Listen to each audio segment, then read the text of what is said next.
normal es que no tengan ni idea de quién soy, que es lo más natural. Yo soy una chica de 30 años de España y por lo que vosotras me conocéis es porque en 2022 hice una peregrinación a pie desde España hasta Jerusalén.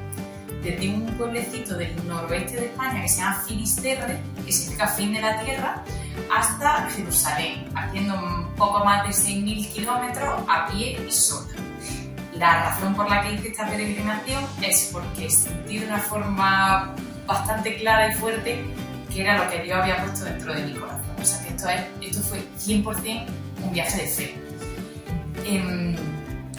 Cuando terminó esta peregrinación, yo me quedé un poco, fue la experiencia más fuerte de mi vida, fue un antes y un después, me removió todo y yo quería de alguna forma como seguir poniendo mi vida a disposición de Dios. Y en esta transición, pues el Espíritu Santo me ha traído a Andacollo, norte de Unquino, porque mi acompañante espiritual es sacerdote diocesano aquí en Andacollo, de la diócesis de Buenos Aires, pero está aquí en Andacollo, que es el Padre Marco.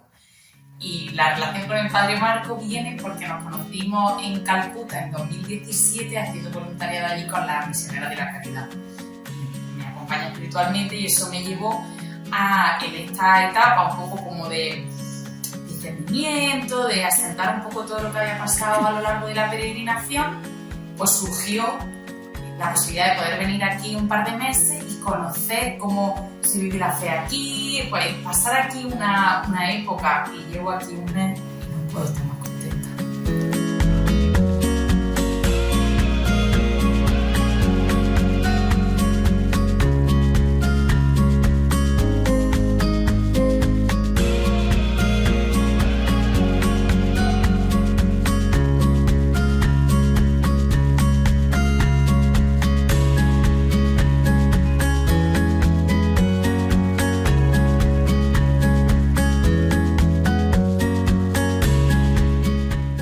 Bueno, y un día normal en la peregrinación, aunque decir normal es decir cualquier cosa porque no había ningún día normal, yo por la mañana salía caminando de la casa que me había hospedado el día anterior y comenzaba mi ruta. Yo iba de punto A a punto B.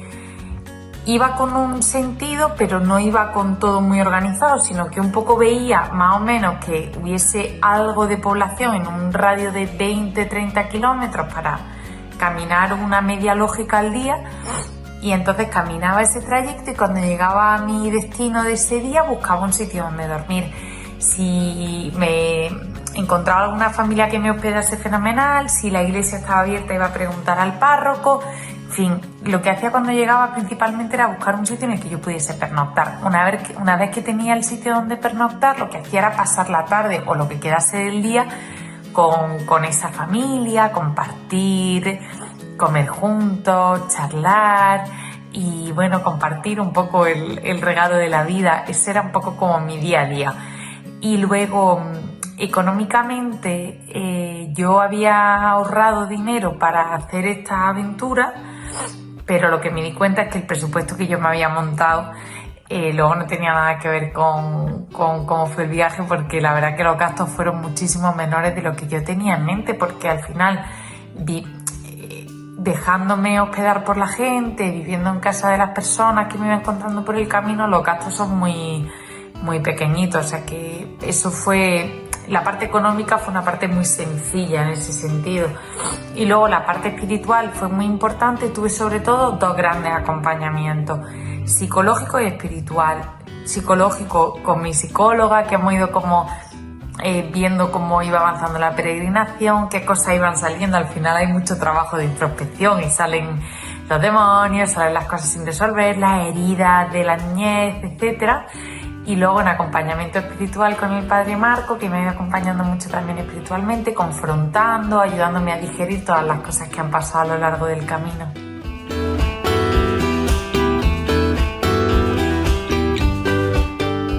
Pues lo que me supuso Francia fue esa parte como de adaptación, de que mi discurso, por ejemplo, como yo le explico a alguien cuando le voy a pedir si me puede hospedar, como yo le explico mi peregrinación, cambia mucho de cómo lo hago en España a cómo lo hago en Francia.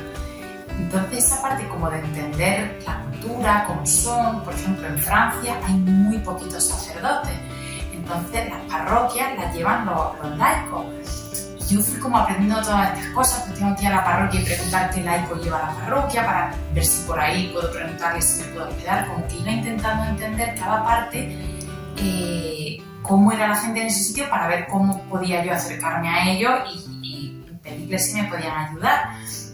Luego en Francia hubo un momento muy lindo que fue Lourdes, que ahí pasé unos días maravillosos de descanso, de conocer las apariciones en Lourdes, o sea, como estas devociones marianas que yo ya había oído de antes pero que no conocía, pues ir también teniendo como esos pequeños regalitos a lo largo del camino en el que conocer estas devociones marianas. Luego, después de cruzar Francia, crucé Italia. Italia la podía haber cruzado por el norte en 3 semanas, pero decidí alargar un poquito más el viaje y bajar a Roma y volver a subir. Y lo que hubiese sido 3 semanas se convirtió en 3 meses. Y yo quería bajar a Roma porque pensaba, salgo desde Santiago de Compostela, que es un centro de peregrinación cristiana, voy a Jerusalén, centro de peregrinación cristiana, no me puedo perder Roma. Exactamente. Estoy feísimo, ya que me pongo. Entonces decidí pasar por Roma también un poco con la ilusión de poder saludar al Papa. Sí, también tenía ilusión. Entonces le mandé una carta a su casa en Santa Marta, empecé a escribirle a gente que vivía en Roma, que empecé a tocar muchas puertas a ver si alguna me podía llevar hasta el Papa.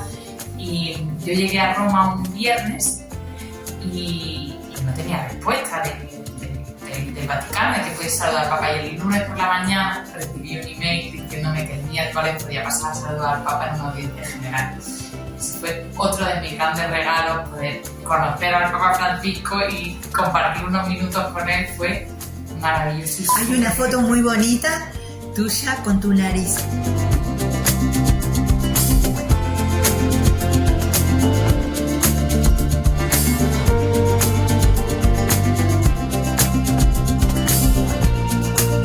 Lo primero de lo que me he estado dando muchísima cuenta es que el mayor impulsor del papel de la mujer dentro de la Iglesia fue Jesús.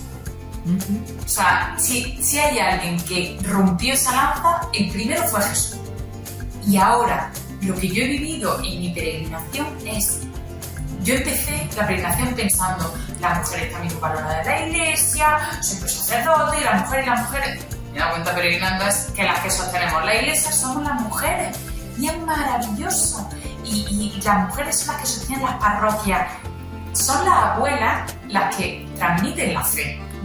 Eso es maravilloso. Las que enseñan a rezar, las que le hablan de la Virgen a sus nietos. Para mí fueron mis abuelos los que me enseñaron la fe. Y eso es un papel súper importante. ¿Qué me he encontrado cuando he venido aquí al norte neuquino? Que la mujer es la que sostiene todo. Y ha sido la primera vez en mi vida que he ido a la celebración de la palabra en un blanco. Y éramos solo mujeres y fue una cosa tan bonita de cada una compartir la palabra, compartir lo que estábamos sintiendo, recibir la comunión de parte de una mujer. O sea, claramente somos las mujeres las que sostenemos la Iglesia y que no nos cansemos nunca porque no necesitamos reconocimiento, que esto es lo que yo fallaba. Yo pensaba, claro, que necesitamos estar nosotros en el altar. Fue una mujer la que engendró a Jesús. Y somos nosotras las que somos hijas de Dios y estamos sosteniendo la Iglesia y lo hacemos fenomenal. O sea que si le puedo decir a las mujeres que sigamos sosteniendo la Iglesia porque esto sin nosotras se cae.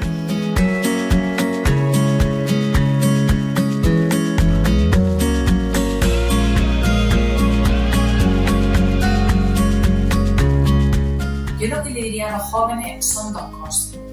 La primera es que no tengan miedo de mirar dentro a ver qué es lo que Dios ha puesto dentro de sus corazones, porque lo que Dios ha puesto dentro de nuestros corazones es muy particular y ha puesto algo diferente en el corazón de cada uno y a cada uno nos ha dado unos dones diferentes, nos hace regalos diferentes. Que no tengamos miedo de rebuscar un poco a qué me llama Dios, qué resuena dentro de mi corazón. Para uno resuena una cosa, para otro otra.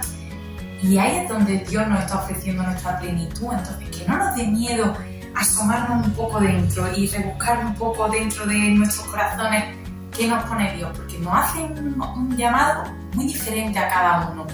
Y muchas veces, y aquí viene el segundo concepto, en la Iglesia hemos pensado que hay un solo camino, ¿no? Que uno solamente puede hacer las cosas bien por un camino, pero Dios es mucho más grande que eso y para cada uno tiene un camino diferente. Entonces, que no nos dé miedo de ver por dónde nos llama Dios a nosotros. y sobre todo que no entendamos el mensaje de Jesús como una limitación, como que nos corta libertades. Yo veo mucho en los jóvenes de mi generación, un poco más jóvenes, que la religión parece como que nos roba la libertad, como no, es que, claro, con tantas reglas, con tantas cosas, pero es todo lo contrario. Lo que Jesús viene a darnos es un mensaje de amor, y ese amor lo que nos lleva a ser libres, a desatarte de todo lo que no es para ti, para lo que Dios no te ha creado, y cuando te lanzas a vivir en manos de Dios, lo que yo puedo decir es que es la mejor aventura de la vida, porque a mí las cosas más maravillosas de mi vida me están pasando ahora que estoy poniendo mi vida en manos de Dios. Las mejores aventuras, los viajes más locos, la gente más maravillosa que estoy conociendo, o sea, esa parte de diversión y de libertad está en Dios, no está fuera de Dios. Lo que está fuera de Dios es cosas que te atan, que te tiran para abajo, que te generan culpa, que no te dan la felicidad. Ahí no está la felicidad. Entonces a los jóvenes les diría, buscar dentro, porque ahí es donde te está hablando Dios, te está hablando a ti con tu nombre, con tu cara, con tu ojo. No tengas miedo de abrirte a eso. Y ahí, justo lo que decía del acompañamiento, juega un papel súper importante. Creo que a nosotros, en este camino de la vida, muchas veces se nos olvida. Vamos por el camino de la fe, lo intentamos, ¿no? Que dice, venga, lo voy a hacer, pero nos perdemos con mucha facilidad, porque es normal, porque el mundo hace mucho ruido y se pierde la noción de lo que te está diciendo Dios y lo que no te está diciendo. Y ahí tener a alguien que camina contigo de la mano te ayuda muchísimo. Porque alguien que te recuerda quién eres. Cuando tú te despistas, cuando tú te pierdes, alguien que te ayuda a seguir por el camino de la fe. Y a mí en mi caso, pues el regalo del Padre Marco en mi vida ha sido alguien que no me ha dicho por dónde tengo que ir, sino que me ha recordado quién soy. Me ha recordado que soy hija amada de Dios, que la culpa no puede conmigo, que si hago las cosas mal, es normal, Dios ya contaba con eso. Dios ya contaba con mis pecados, para eso ha muerto Jesús, para salvarme, no para que me salve yo sola no me puedo salvar. Y alguien con quien puedas confrontar las cosas, por lo que estás pasando, abrir tu corazón, ponerlo todo encima de la mesa y decir, pues esta soy yo, estas son mis sombras, estas son mis luces, estas son mis luchas, mis batallas, que todos las tenemos, más o menos, que nadie se piense que es un poquito una batalla. Pero alguien con quien puedes sacarla, sea un sacerdote, una religiosa o laico, hay laicos buenísimos que te pueden acompañar espiritualmente. No te pierdas ese tesoro, porque perderse en la vida de fe es fácil. Caer en el derrotismo, en el pesimismo, en yo no valgo, me he equivocado, he hecho unas cosas mal, nos pasa mucho. Entonces, que no tengamos miedo de llamar a la puerta de quien creemos que nos puede acompañar bien. No vengáis todos a llamar a la puerta del Padre Marco, por favor. Si no, no te va a poder atender a vos. Que si no, me deja a mí de lado. Pero ir a buscar a quien decirle, mira, estoy pasando por esto, necesito hablar y sacar las cosas, que no nos dé vergüenza, porque Jesús ya nos ha dicho que esa cruz no quiere que la llevemos, solo quiere llevarla a Él. Él quiere llevar nuestro peso, que no nos dé cosa dárselo, porque Él lo está deseando.